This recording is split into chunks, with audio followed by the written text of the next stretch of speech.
Hello, I'm Julie Mathern, part of your Northern California FocalPoint Business Coaching team. This video is part of our People Development Practice area and will cover setting clear goals for the team. Goals for the sake of goals aren't meaningful. How do the goals align with the overall vision and direction of the company? It's important that this vision be communicated throughout the organization so that employees understand how their work makes a difference in the company's success. Whether you are in a company of 12 people or 1,200, these concepts apply. So let's look at the 4 reasons why people fail to achieve goals. And how does this play out in the business environment? First, people fail because their goals are not their own. Second, they fail because goals are vague. Third, they don't have a plan and process for achieving them. And fourth, they haven't thought about the benefit of how succeeding at the goal will impact their lives.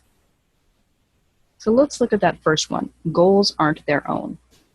Business goals are not generally personal goals for the employees, but that doesn't mean you can't personalize their role in goal accomplishment so that they're more engaged and motivated to succeed. Each person in your team has strengths and weaknesses.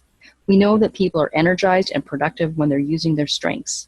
In the process of setting goals and action plans, consider the strengths of your team. Are they being deployed to the best advantage?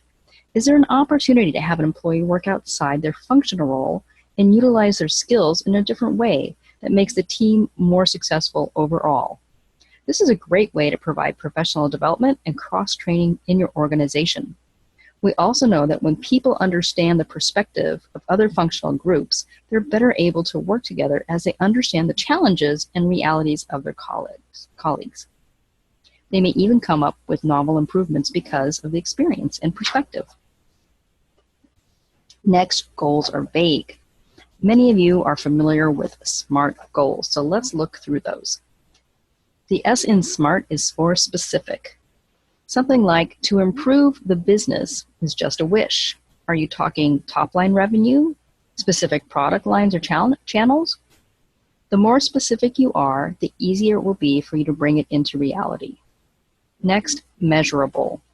To grow our e-commerce revenue is specific, but not measurable. How much revenue do you want? 20% growth? 100,000 in new business? Unless your goal is measurable, you'll not be able to track your progress towards it, nor will you know when you've achieved it. A is for aligned with your values. If your goal to grow your e-commerce revenue by 20% requires that you fund the project using monies reserved for employee recognition, does that align with your core values? Reset the goal to align with what is important to your business and the people in it. Realistic. A goal must be perceived by you and your team to be realistic. In other words, you must believe it can be achieved. If the business has experienced 1 to 2% growth over the past few years, a goal of 25% growth might not be realistic. Are the resources available to achieve this goal? Does it require moving other projects to a lower priority?